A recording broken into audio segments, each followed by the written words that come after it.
Now with CNN contributor Frank Bruni, a New York Times op-ed columnist, political analyst Kirsten Powers, a USA Today columnist, political commentator Ana Navarro. Frank, you just heard that. What did you think? I'm just as stunned as you are, Don, by this notion that Republicans down there are explaining it away or saying that even if it's true, it's really not so bad. It was so long ago. But, that brings up a very interesting question and point. In another state, at another time, you would assume that Roy Moore was over, that this was the end of the road. I'm not at all sure that this will cost him victory in this. It's a much more complicated situation, and what he's doing, what he's saying is, if you're holding the hand of cards that he's holding, it's probably the right thing. He's saying this is the institutional media rearing its head. I'm going up against all those forces that you've heard our president, talk about and malign, and I'm an underdog here. And it's going to be really interesting to see how voters in Alabama respond to that. I want you guys to listen to this. This is Steve Bannon, what Steve Bannon said tonight. Watch this. But it's interesting. The Bezos, Amazon, Washington Post that dropped that dime on Donald Trump is the same Bezos, Amazon, Washington Post that dropped the dime this afternoon on Judge Roy Moore. Now, is that a coincidence? That's what I mean when I say opposition party, right? It's purely part of the apparatus of the Democratic Party. They don't make any bones about it. Drop the dime on Moore and Trump. I mean, Trump wasn't a victim. He admitted on tape. The tape said exactly what he said. Bannon tonight comparing the accusations against the GOP Senate nominee to the media coverage of the Access Hollywood tape. What's your reaction to that? First of all, I see the game that Steve Bannon is trying to play. He's trying to make this into an establishment Republican versus Trump Republican type of thing. He's trying to make Roy Moore a victim. That could not be further from the truth. This should not be establishment Republican versus Trump Republican. This should be decency. This should be consistency. This should be legality. This man, Roy Moore, one of the things that bothers me most about this story is the hypocrisy of this man who has been going around thumping a Bible and maligning homosexuals. He is a homophobe. He is a racist. He is a bigot who has spoken against Muslims. He thinks Muslims should not be allowed to serve in Congress. Well, you know what? I think a child predator should not be allowed to serve in Congress. That's what we should all be outraged about today. This is not about a civil war within the Republican Party. This is about basic decency and morality. And we should not fall prey, nobody should, for what the game that Steve Bannon is trying to play again and again. How low can our standards go? Kirsten, how should the White House react to this? Because tonight, I'm going to tell you, this is what tonight the White House official urged caution, okay, about the Moore allegations, but said, quote, if true, then yes, there is no path forward. Okay, and this is the same White House, that we heard from during the Access Hollywood tapes. At least it was the campaign then, and some of the same people are there. But how do you think the White House should respond? Scott Jennings just said the president should come out and say he needs to step aside. Well, of course. I think that any decent person thinks that that's what should happen. But we have to also think about who the president is and think about the fact that Republicans obviously didn't have a problem with the, more than a dozen accusations against him. And so the idea that somehow they're going to care about accusations against Roy Moore, I don't know why people think that these voters are going to end up caring. We see the kind of statements that are coming out of elected officials in Alabama. I mean, really disturbing things. Even, some people suggesting that there's just actually nothing even wrong with dating somebody who's 16 or 14 when you're 32 years old if you're not a married man. So, I think that they've made a calculation that that the voters aren't going to care. Now, look, the reality is that the race is a lot tighter than it should be. He's only up by about 6 points, and Donald Trump won the state by 28 points. So I think it remains to be seen whether or not it'll hurt him or not, but I think Anna's right. He's playing the victim, and he's trying to convince people that he's waging this sort of holy war, and he has this evangelical base that's probably going to stay behind him. A 30-year-old man and a 14-year-old. I got to get you in here, Frank, because and let me read this. Daniel Dale, you just heard, he was on. and he told me about local Alabama politicians, how they are responding. They're sticking behind Moore. This is what the state auditor, he spoke to the Washington Examiner, and he said this about Moore, okay? He is clean as a hound's tooth. Take Joseph and Mary. Mary was a teenager and Joseph was an adult carpenter. They became parents of Jesus. There's just nothing immoral or illegal here, Ziegler concluded. Maybe just a little bit unusual. And the reason I ask that, right, I'm not to, just sort of beat a dead horse here, but in recent weeks, and we have talked about this, Frank, you've seen immediate and swift consequences from allegations about Harvey Weinstein, about Kevin Spacey, about Mark Halperin, and others. Why do you think that it is different in the world of politics?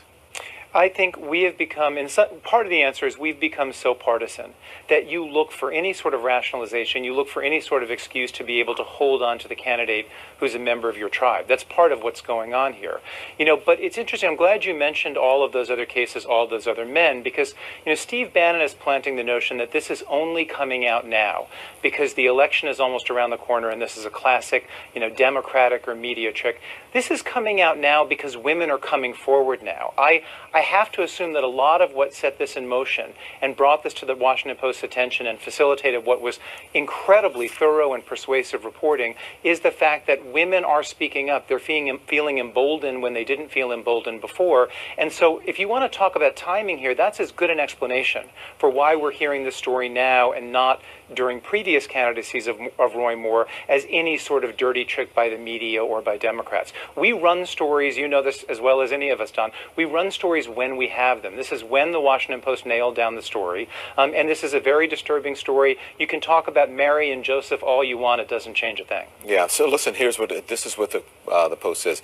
Neither Korfman nor any of the other women sought out the Post. While reporting a story in Alabama about supporters of Moore's Senate campaign, a Post reporter heard that Moore allegedly had sought relationships with teenage girls. And then over the ensuing weeks, they talked about who they spoke to, all four women, and they were reluctant to speak publicly.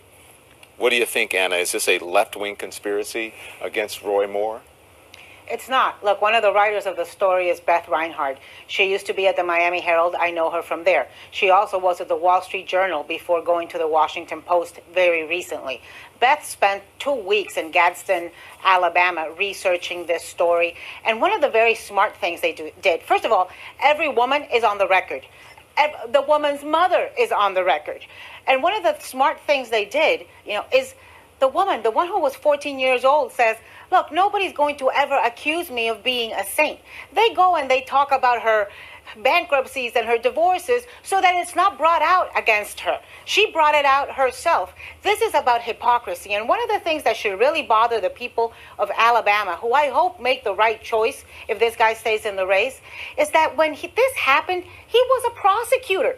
He was an officer of the court. And after that, he went on to serve as a judge. He was judging other criminals when he himself had issues that should have been putting him in jail had it been, within the statute of limitations. So the hypocrisy of this man, look, the one Republican vote is not worth cheapening the Senate and the institution to the level of having to admit a man who is a sexual predator. Okay. Not now when women are speaking up. The women in Alabama cannot allow this to happen. Yeah. Kirsten, what are the chances that Moore steps aside or the people of Alabama elect someone else if he stays in the race?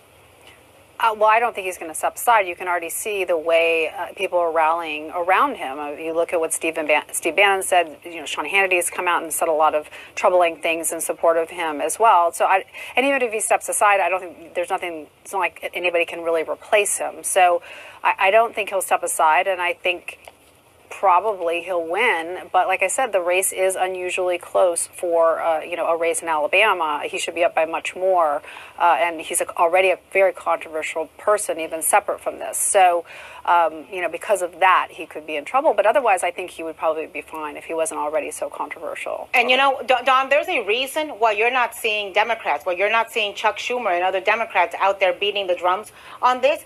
They might actually want him to win. Do you know how badly they're going to beat up the Republican Party? The Republican Party is going to be known as what? The party that looks the other way and turns a blind eye when it's about sexual predators and sexual harassment, just as long as we can get a Republican in office? That's shameful. Yeah. and give Mary and Joseph analogies. So we're going to continue to cover this, but I've got to ask you, Frank, and it's so good that we have you here, and you're a fairly new contributor to CNN, because I want to ask you about a legend, and I know it's a hard turn here, but you were once a chief restaurant critic for the New York Times, and before this news broke today, we were going to have you on to talk about this new Jeremiah Tower, the show, The Last Magnificent, that's airing on Sunday night. I want to play a clip, and then I want to get your response. Sure. Most people would not know who Jeremiah Tower is. And sadly, he certainly is considered, in my book anyway, a father of the American cuisine. 1972, Jeremiah Tower walks into Chez Panisse. Everyone, reluctantly or not, have to agree that he put the place on the map. Jeremiah Tower's menus made Chez Panisse the place that everybody wanted to go.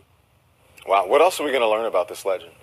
Well, I mean, a guy with a really, really interesting life. But the main thing that you're going to learn is that there was this towering, forgive my wordplay with his surname, this towering figure in American culinary history who probably has as much to do with some of the food vogues and the way we eat in restaurants today as anybody else. And yet, because he was a celebrity chef just a little bit before the time of the celebrity chef, he has somehow kind of been erased from history books. And it's a very interesting documentary because it's a correction of the record, and it's a filling in of history that I think was long overdue. Thank you, Frank Bruni. I appreciate that. And thanks to Anna and Kirsten as well. Jeremiah Tower, The Last Magnificent. It airs this Sunday at 9 p.m. on CNN. And just ahead, a number of powerful men accused of egregious sexual misconduct. Why do they act out in an aggressive sexual manner against women? Well, we'll try to get some answers from the experts. That's next.